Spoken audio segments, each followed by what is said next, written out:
Let's talk about nursery rhyme conservatism tonight. Sean Spicer is here. He's going to talk about this Trump-Biden debate, culture war stuff, all that and more coming up on I'm Right.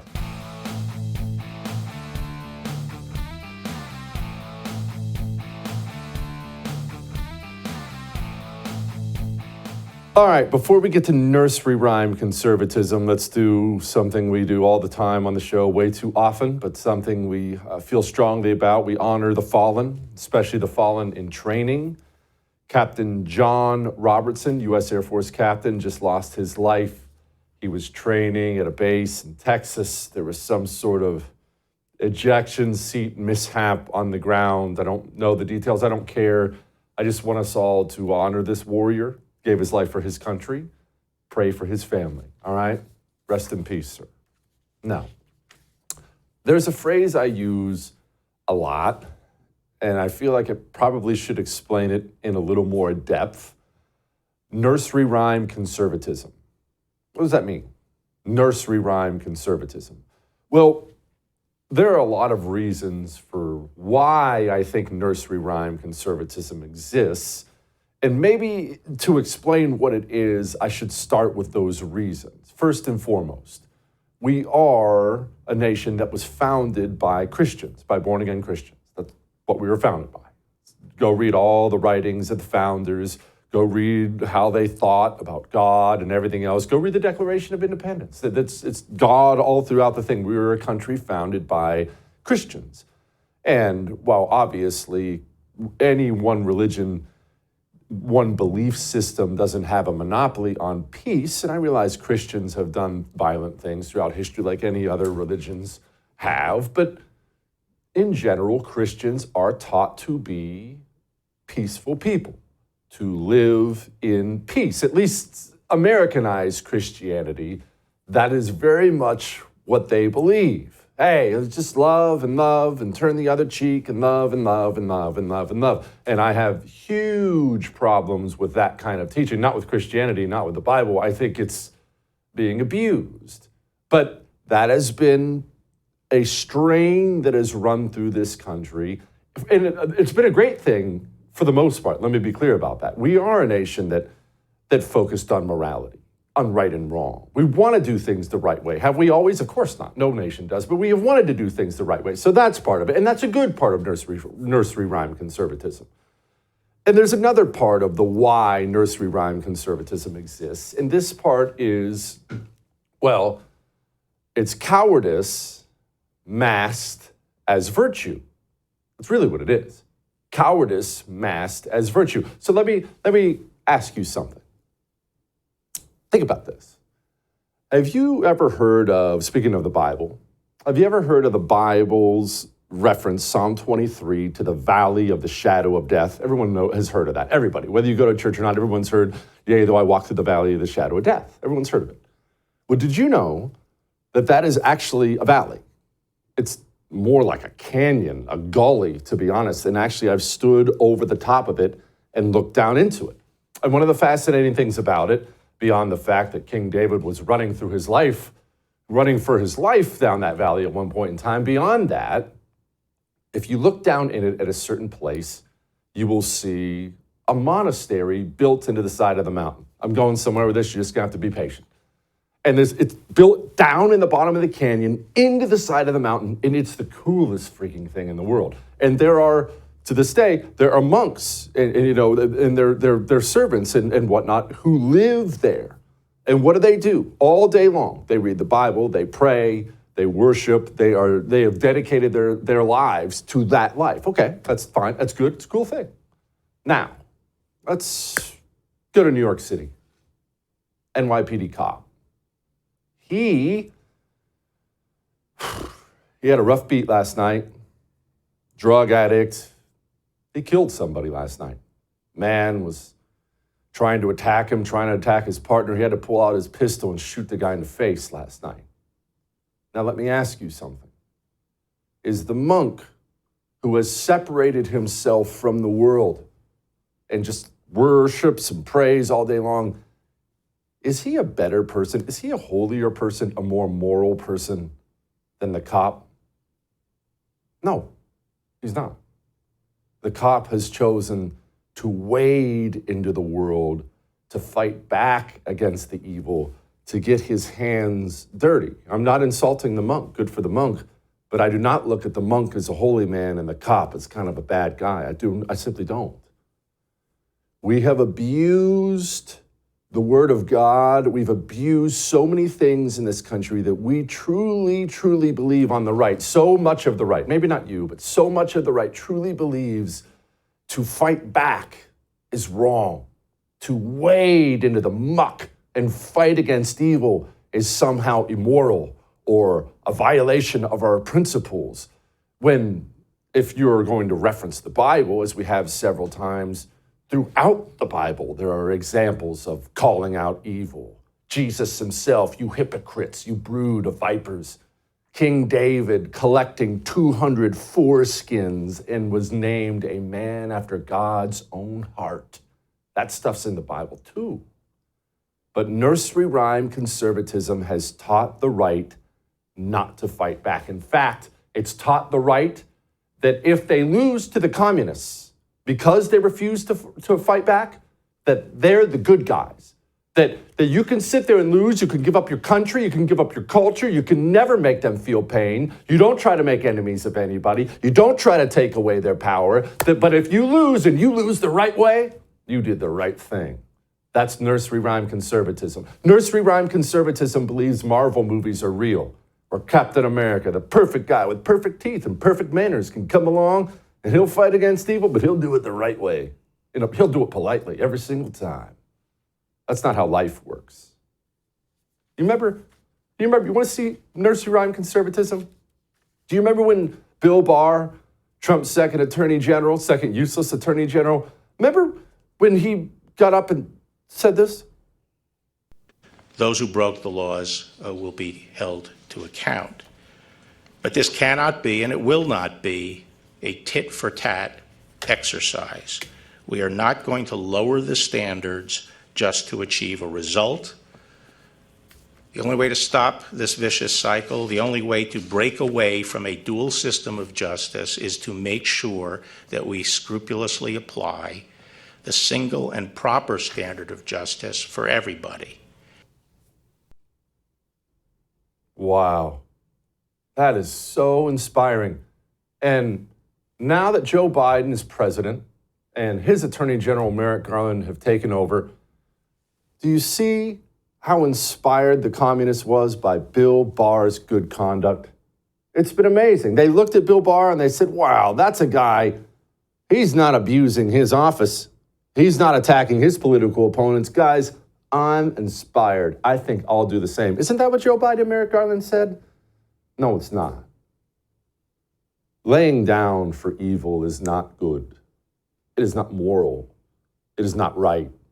You will hear people say things on the right. The right loves to say these things. When fighting monsters, be careful never to become a monster. It's an old Nitsky quote. Yeah.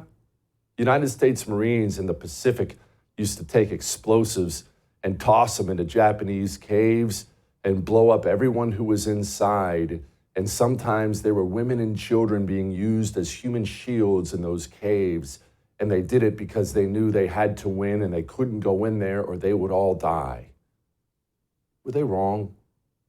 Or were they fighting against evil? And when you fight against evil, you oftentimes have to get your hands dirty. I'm not calling for anyone to be evil. I'm not calling for anyone to be immoral. But this nursery rhyme conservatism, we're better than that.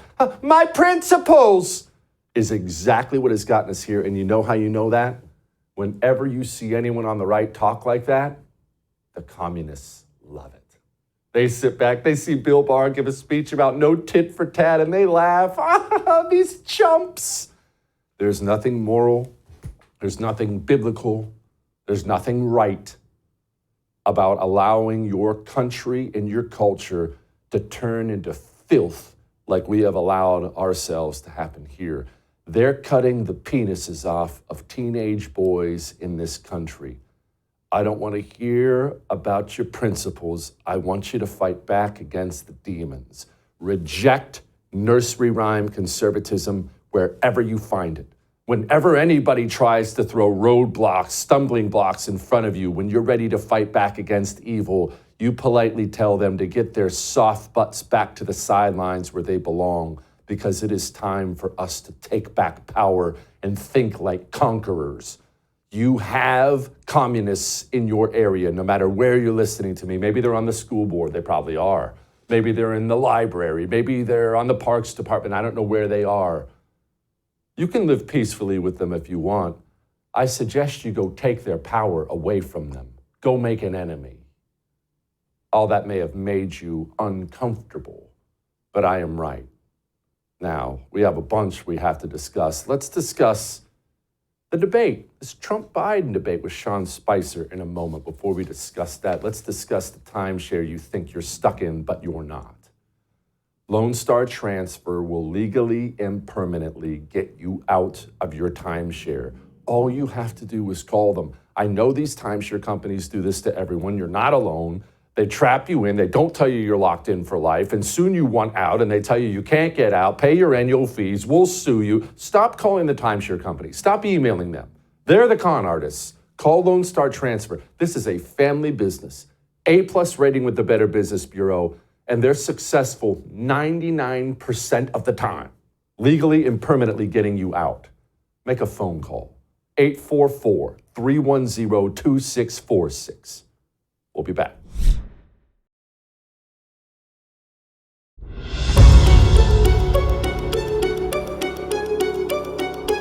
Explanation was not they didn't like Donald Trump. They said he participated in an insurrection. And I have to, an insurrection, and I have to say I got up at 5 this morning to do Casey Hunt's show, and I'm exhausted. Not Jake Tapper's finest hour, but I can't wait to see him moderate a debate between Trump and Biden. I'm sure Trump-hating Jake Tapper will handle that well. Joining me now, my friend Sean Spicer of the incredible Sean Spicer Show, Monday through Friday, 7 p.m. Eastern, right here on the First TV. He's on YouTube, Rumble, Apple, Spotify. Sean's freaking everywhere. Of course he would be. Okay, Sean, Donald Trump, despite his age, still very clearly has outstanding energy.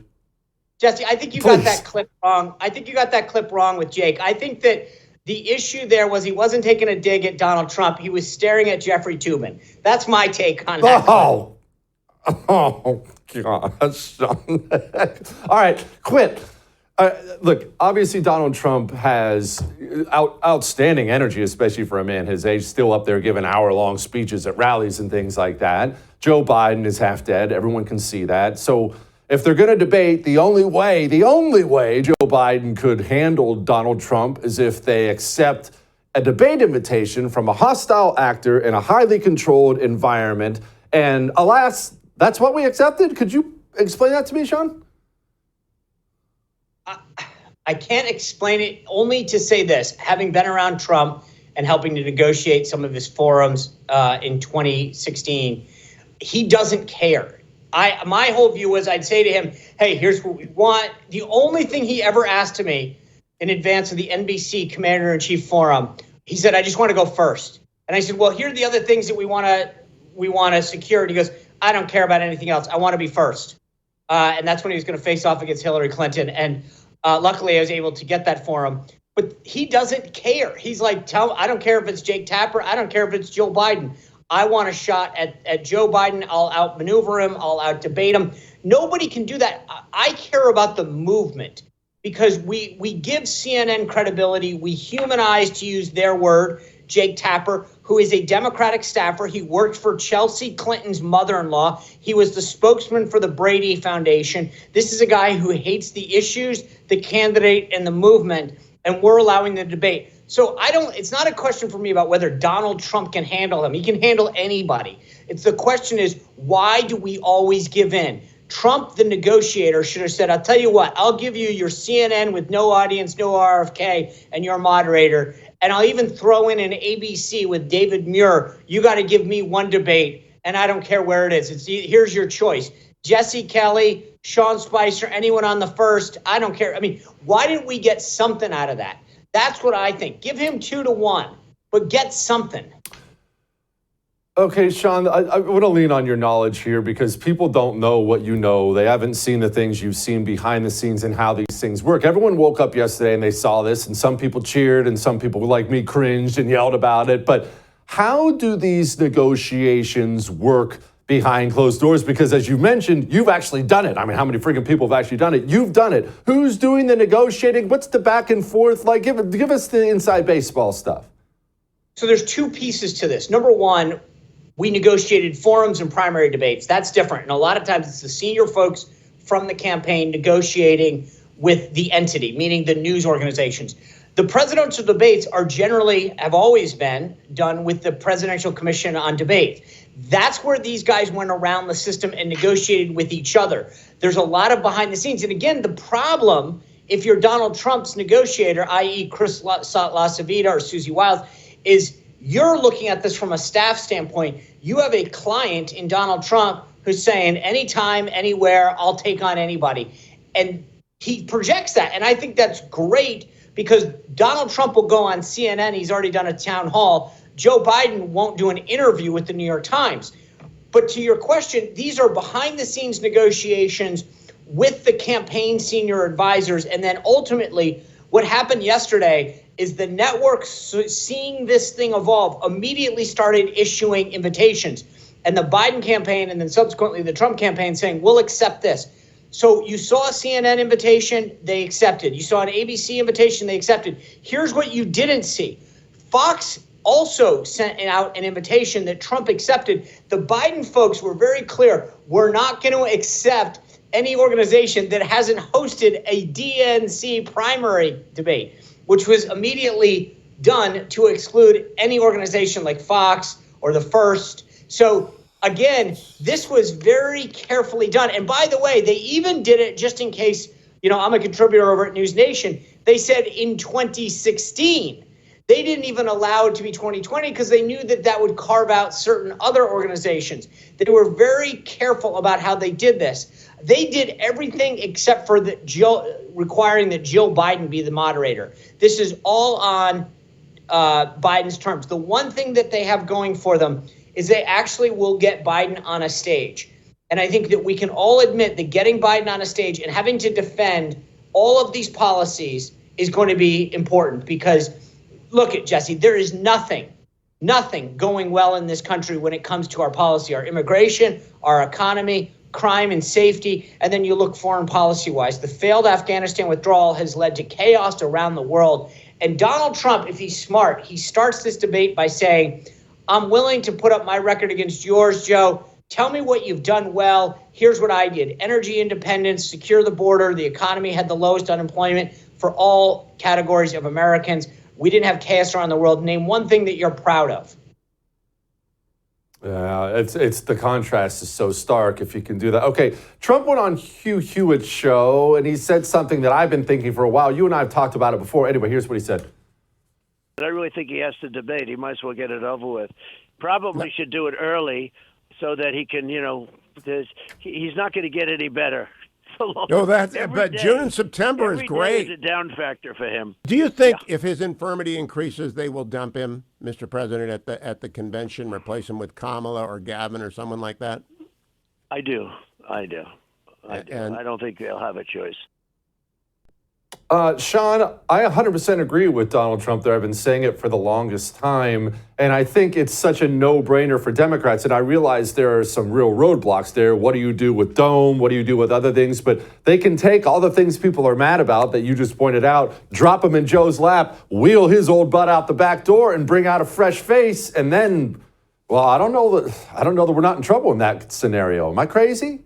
No, and here's what people have to understand. There's two scenarios. Up until the convention, Joe Biden, by party rule, becomes the nominee because those delegates are what we call bound in the world of party politics, meaning he basically owns the delegates. So he can do one of two things. One is at the convention, unbind them, meaning he says, I am releasing my delegates, vote for whomever you want, allow the convention to do this, which is what happened prior to 1968. That's not going to happen. He doesn't want a free-for-all. What he wants to do is anoint his successor. And after the convention, once he becomes the legal nominee, and remember, these are legally binding things. There's a lot of campaign finance and other logistics that goes along with becoming the nominee. Once he becomes the nominee at the convention, afterwards, there's a mechanism for the DNC leadership to replace him if he were to step down. He controls the DNC, so he could legitimately pick his successor and make a deal where it would happen post-convention and bring in that fresh face. And I agree with you. If you can put somebody in that has a very short runway where you wouldn't have a lot of time to build up that opposition research, they'd be able to present themselves as, I'm the new guy, here's why I'm new and different, I'm not Joe Biden, which is frankly what people don't like, even Democrats. But if you could tell Democrats and progressive, here you go, we got a fresh face for you, I think that's going to be important to keep in mind. So I would keep your calendar open between the last week of August and say the second and third week of September. Yeah, I agree with you. Sean, you are the best, my brother. I wish you were in Milwaukee with me to break bread, but I guess we'll have to get together another time. Sean, thank you, bud. All right, we have Mary Margaret Olohan coming up next. Talk about some cultural issues. Before we get to Mary Margaret, have you slept well lately? You ever have trouble sleeping? Staying asleep, falling asleep? What do? You take something, don't you? Everyone does. You take something. But then how do you feel the next day? Do you feel refreshed, ready to go? No, you feel like crap. I do. It's happened to me my whole life. I can't sleep. Better take something. Wake up. I wish I just stayed up all night. I'm so daggone groggy. But then I found Dream Powder from Beam. Beam is the one who makes it. It's delicious. It's essentially a cup of cinnamon hot chocolate I have every single night before bed. Warm up a little glass of milk, mix in some of this Dream Powder. It's all natural stuff. It's melatonin, things like that. And so you just kind of drift off to sleep. And you wake up 8 hours later, no grogginess at all. You just wake up ready to go. Does that sound good to you? Your whole life gets better when you sleep well. Go get some Dream Powder. Shopbeam.com/Jesse Kelly gets you 40% off. So don't pay full price like a chump. Go get some Dream Powder. We'll be back.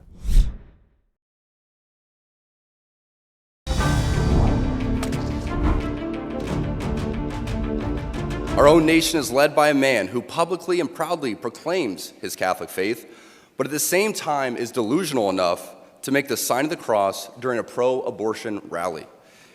He has been so vocal in his support for the murder of innocent babies that I'm sure to many people it appears that you can be both Catholic and pro-choice. He is not alone. From the man behind the COVID lockdowns to the people pushing dangerous gender ideologies onto the youth of America, they all have a glaring thing in common. They are Catholic. This is an important reminder that being Catholic alone doesn't cut it. These are the sorts of things we are told in polite society to not bring up. You know, the difficult and unpleasant things. But if we are going to be men and women for this time in history, we need to stop pretending that the Church of Nice is a winning proposition.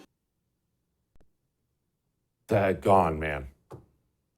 Give me about 100 more men like that with the guts to do that. Joining me now, Mary Margaret Olohan, senior reporter of the wonderful Daily Signal. She also wrote the book D-Trans, which is a revealing and frankly heartbreaking book. Mary, I didn't mean heartbreaking bad. It was heartbreaking good book, but dang, it was pretty revealing. We'll get to that in a minute. But this is so rare now. But man, it was so refreshing to see an athlete basically risk his career to speak for his convictions. And I'm unlike everyone else, I expect him to be cut in about 24 hours. But man, I thought that was awesome.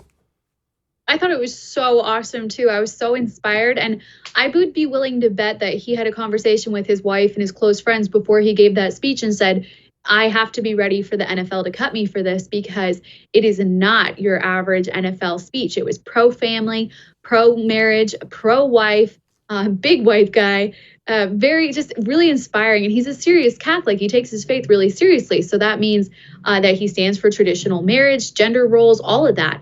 And the left has not appreciated this speech. They have very much so melted down over it, which I find really interesting. I stood up for him on social media, and I've been amazed at how many people I would consider conservative just flooding my mentions and telling me that if I'm going to support Harrison Butker, maybe I should be in the kitchen making him a sandwich, which is not very pro-woman, if you ask me.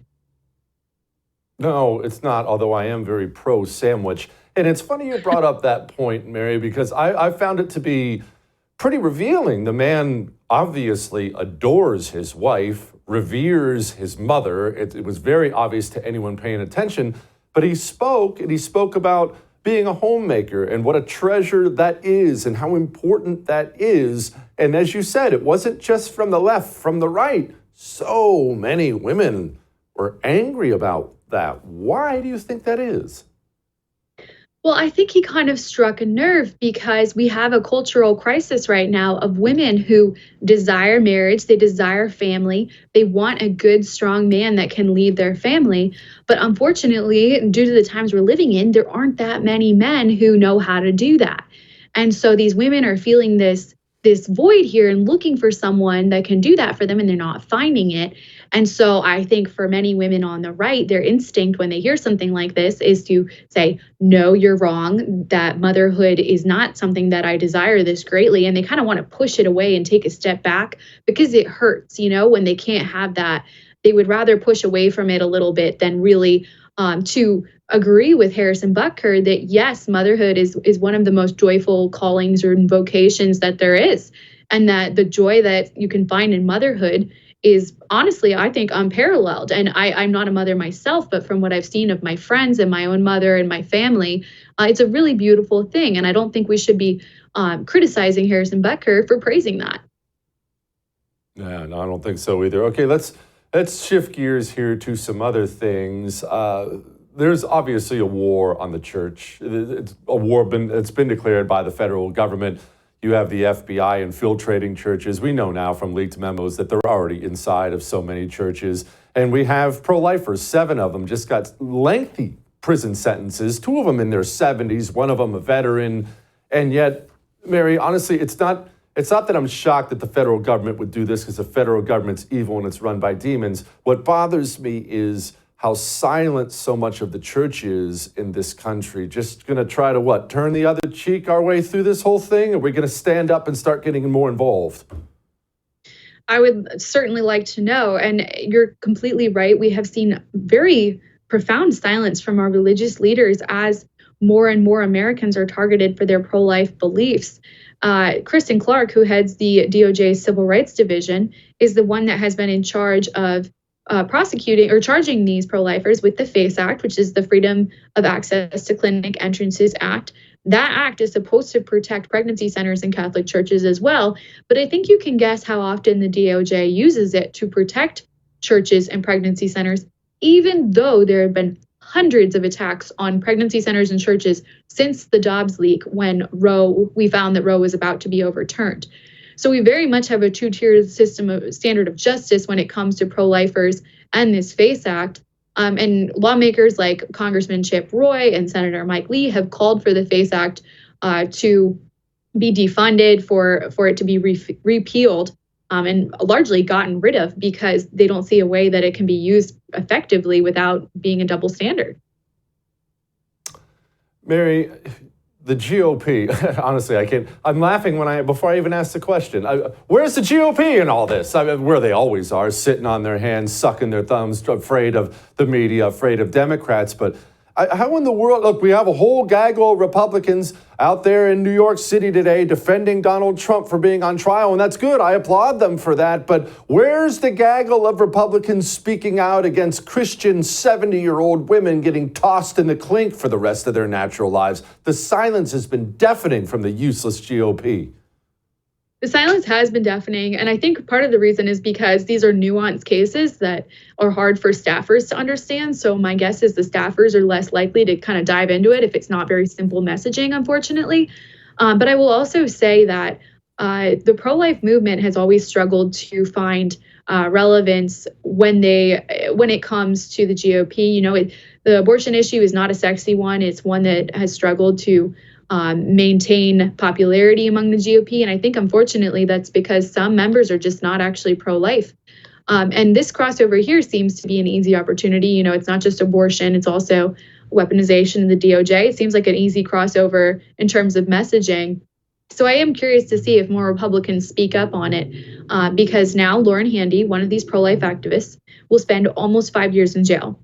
And she will spend almost 5 years in jail because she tried to stop abortions from taking place in the nation's capital, where, by the way, there are no laws restricting abortion, which is, the nation's capital, the most powerful country in the world, has no laws restricting abortion.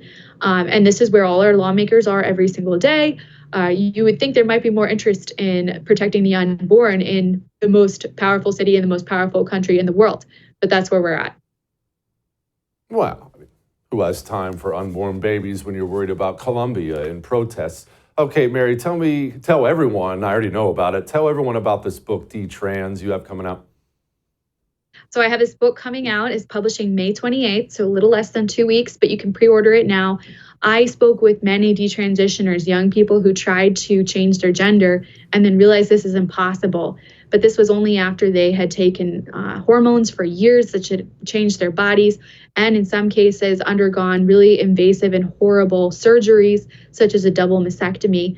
And I wrote the book based on the stories of these detransitioners so that people can read it and understand what actually happened. It's light on the commentary, it's heavy on the stories, and I wanted people to get a good glimpse into these intimate and vulnerable moments so that they can understand for themselves how devastating gender ideology is for our youth.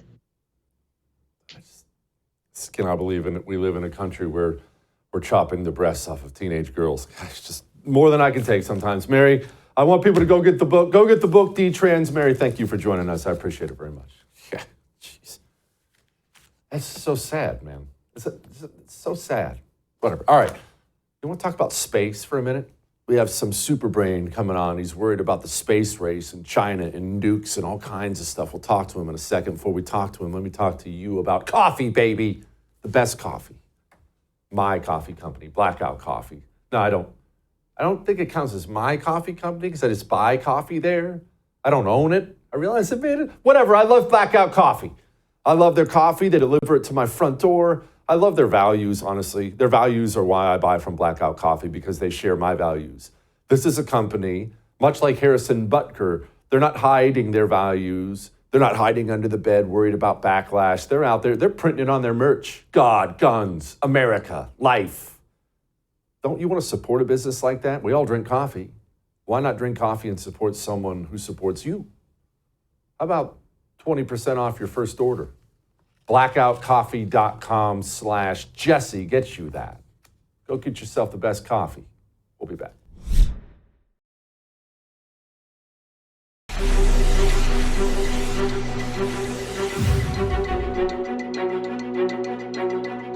Well, did you see that video yesterday? Our Secretary of State, he's out there doing the hard work of diplomacy. He was playing guitar in Ukraine. And it's funny, while he was doing that, Xi Jinping and Vladimir Putin were meeting together to discuss their ongoing cooperation in the joint superpowers against the United States of America.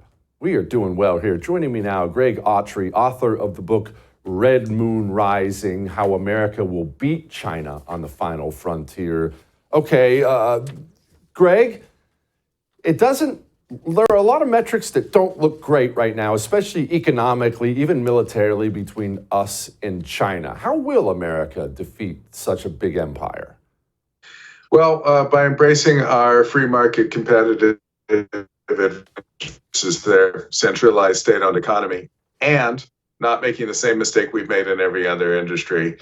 We are not going to send them our intellectual property, our capital, and our markets, and then bend over and wait to see what happens. The good news about space is, because of national security concerns, the ITAR regulations and other federal laws have always made it very, very difficult for companies to run over and cash their China checks and betray America that way. So that won't happen here.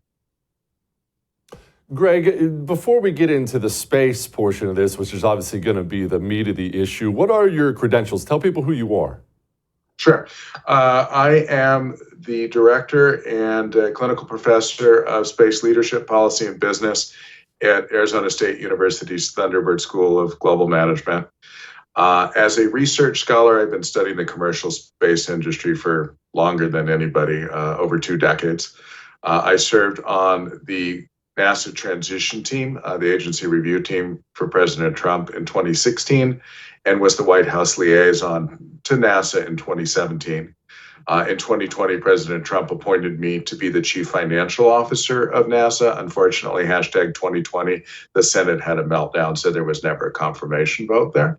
I've served on several federal committees looking at issues in space, including at the national academies and the FAA. Okay, so let's talk about the modern space race. Most Americans, myself included, when they think about that, we think in an old way, the race to be the first on the moon. What is the modern space race? In a lot of ways, it's a reboot. Space Race 2.0 has many of the factors of Space Race 1.0. In Space Race 1.0, it was, of course, the United States versus the Soviet Union during the old Cold War. And getting to the moon first served as an opportunity for President Kennedy, who was honestly a good Cold Warrior, to slap the communists and show everybody that the American system could outperform them. It's hard for us to believe, but at that time, there was a lot of fascination with the Soviet model, and a lot of countries were lining up because they really thought that the future was in global communism, and that would be where science, engineering, and standard of living advancements would occur. And the moon race really, to a great extent, proved that was not the case. Fast forward, we now have Cold War 2.0 clearly shaping up with the Chinese. We've finally woken up. Peter Navarro and I wrote a book called Death by China 12 years ago, saying these guys are not our friends. People finally see that.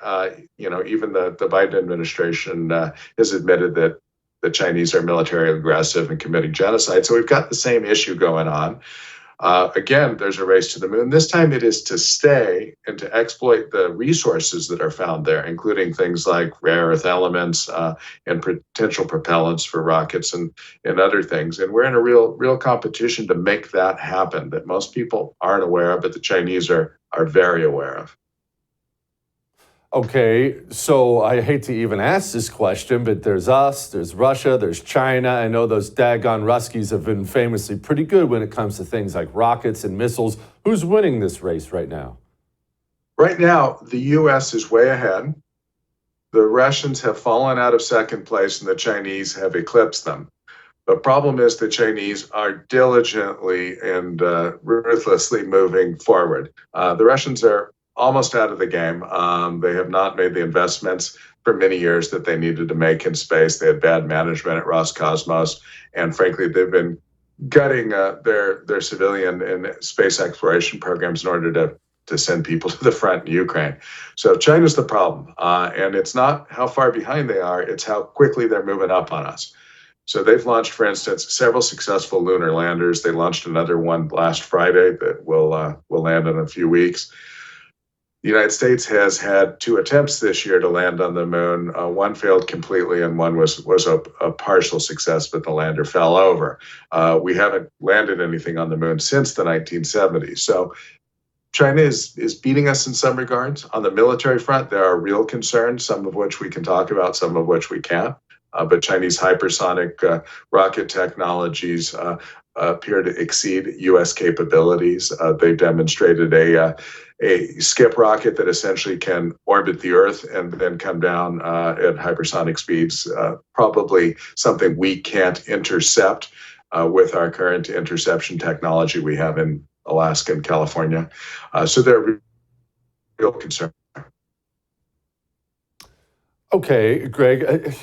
Now, is that the main concern? What I'm trying to gauge is militarily, what is the race to get? Is it, do we want to be the first country that has, satellites with nuclear weapons that can fire down on anyone at any time? Are we talking space lasers like it's Star Wars? What is the military get that we're trying to get first? Yeah. Regardless of what the technology is for affecting damage on the surface of the Earth, owning the high ground gives you that position. And whichever country ends up owning what we call cislunar space, the area around the Earth and the Moon, will control the planet and the future of all humankind. If you're down in a valley, you have no choice. You've got to go up and take the heights before your opponent does, or you're extinct. And that's where we are today. And you're right. We got nuclear weapons that could be placed in orbit. We have directed energy weapons, which includes lasers and microwave platforms that could destroy our military or cities from space. And a real concern is something called electromagnetic pulse weapons. If any of you have seen the auroras that we've witnessed recently, these are caused by highly charged radioactive particles hitting the Earth's atmosphere. Right now, it's just pretty. If those charges get too high, they can shut off communications. We've seen that happen before from natural solar flares. And if they get way too high, they can actually destroy all of your electronics. Now, it so happens you can simulate that radioactive atmospheric impingement with nuclear weapons in space. The United States and the Soviet Union both tested this in the early 1960s. We had a series of tests. In fact, we open our book, Peter and I, with that topic. We had a series of tests in the 60s over Hawaii called Starfish Prime, and the folks in Hawaii called them the rainbow bombs because auroras were appearing over Honolulu during these tests, and they would turn off the radios, in some cases destroy parts of the electrical grid. And we didn't have a lot of sophisticated electronics that time, but if you had a cell phone, it probably would have been turned into a brick. China and Russia both have EMPs that they can detonate over U.S. cities, or more likely over targets in Asia like Taipei that they want to invade. If they do that, everything on the ground that's electronic is dead, and probably permanently dead. That means your phone, of course, your laptop computer. It means your car, because if you've got an electric car, it's really nothing but a computer with batteries. It might burst into flames. If you've got a traditional gasoline-powered car, it's all electronic computer integrated systems and electronic ignition. It's dead. Every car on the road will be dead. There won't be any tow trucks capable of coming and towing those dead cars away, and there won't be anybody repairing them because, in fact, our entire electrical grid will go out. They'll blow out the relays on the grid. Will this be repaired? No, because all the components we need to repair them come either from China or from countries in Asia, which China will be able to cut off access to, and we can't even replace the relays in the primary electrical grid because we can't get either the relays or the steel needed to make them in these transformers without working with China. It is a way of basically returning us to the Stone Age instantly. And as I say in the book, Gen Z kids are going to have to learn how to sharpen a spear and build a fire without going to YouTube to find a mansplainer survivalist to tell them how to do that. Well, that's pretty much horrific. Red Moon Rising is the book. Highly recommend everyone gets it. Greg, that was endlessly fascinating. I wish it wasn't out of time. Thank you, my sir.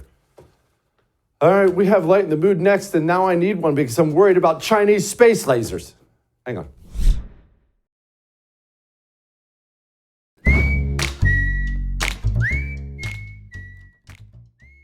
All right, it is time to lighten the mood.